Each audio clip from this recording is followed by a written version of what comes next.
आज हम बात करेंगे दोगलेपन की। दोगलापन वेस्टर्न मीडिया का, दोगलापन गोरों का। ये कल भी दोगले थे, ये आज भी दोगले हैं। यहाँ चंद्रयान 3 की लैंडिंग हुई नहीं, western media and western influencer ने इसे क्रिटिसाइज करना चालू कर दिया।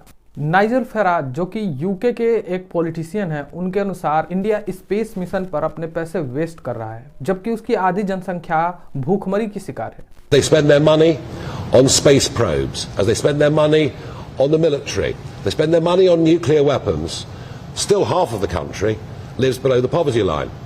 Let's check the fact. United Kingdom के टोटल जीडीपी में एग्रीकल्चर का कंट्रीब्यूशन 1.4 है, जबकि इंडिया के टोटल जीडीपी में अकॉर्डिंग टू 2020 एंड 21 इंडिया के टोटल जीडीपी में एग्रीकल्चर का कंट्रीब्यूशन 20.3% है।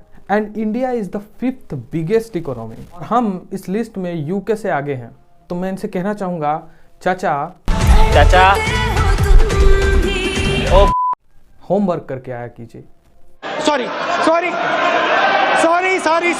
ये है एक जर्नलिस्ट। इनके अनुसार इंडिया ने स्कैम करके कुछ पैसे यूके से लिए, जिससे उसने अपने स्पेस मिशन को पूरा किया। एंड इंडिया को अब वो पैसे वापस करने चाहिए, क्योंकि ये पैसे वहां के टैक्स पेयर्स के हैं।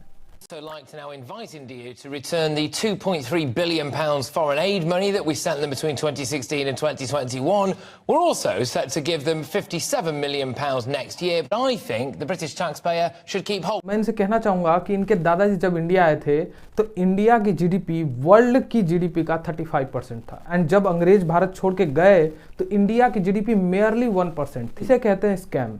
जितने पैसे अंग्रेज भारत से लूट के गए थे, वो आज यूके की इकोनॉमी का 50 गुना है। और ये एक रैंडम फिगर है, ये संख्या इससे भी ज्यादा हो सकती है। इन पर्सन के अनुसार इंडिया मून लैंडिंग फेक कर रहा है। तो मैं इनसे कहना चाहूंगा कि या तो इनकी आंखें खराब हैं, या 8 मिलियन लोग जो इस लाइव को देख रहे थे उनकी आंखें खराब थी। ये इवेंट यूट्यूब की हिस्ट्री में सबसे ज्यादा देखे जाने वाला इवेंट था। अब इन सबको देख के मुझे यही लगता है कि इससे बढ़िया तो अपने पड़ोस वाले चाचा है। हमारा ministry of science and technology में हमारा एक पॉइंट ऑफ व्यू है। हमारा पॉइंट ऑफ व्यू ये है कि आप इतने पापड़ नहीं बेलने की जरूरत। चांद जो है वो नजर आ जाता है, एग्जैक्टली उसकी लोकेशन पता होती है, ये पता होता है कब उसकी बर्थ हो रही है, किस टेरिटरी में उसका क्या अल्टीट्यूड होगा, एग्जैक्टली पता होता है। सही तो कह रहे हैं। मून को तो आप रोज देखते हैं, मून पे जाने की क्या जरूरत है, फालतू में पैसे खर्च होंगे। हमारे पॉलिटिशियन को खुद ही नहीं पता कि इंडिया में हो क्या रहा है। कुछ लोगों ने इसका श्रेय नासा को दिया, तो कुछ लोगों ने कहा जो यात्री चंद्रयान 3 में गए हैं वो वापस आएंगे, फिर उनका स्वागत होगा। चंद्रयान का जो सफल लैंडिंग चंद्रमा पे हुआ, इसके लिए नासा के सभी वैज्ञानिकों को हम बधाई देते हैं। जो चंद्रयान 3 की बात आप कर रहे हैं, इसके लिए हम उनको बधाई देते हैं। कल सकुशल वो धरती पर आने का जो टाइम है, आने के बाद उसका स्वागत पूरे देश को करना चाहिए। हम कामयाब हुए और सेफ लैंडिंग हुई, तो जो यात्री गए हमारे, उनको सलाम करता हूं।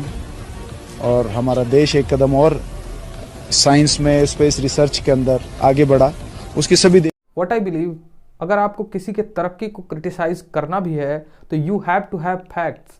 वैसे आपका इन लोगों पर क्या विचार है, कमेंट सेक्शन में जरूर बताइएगा।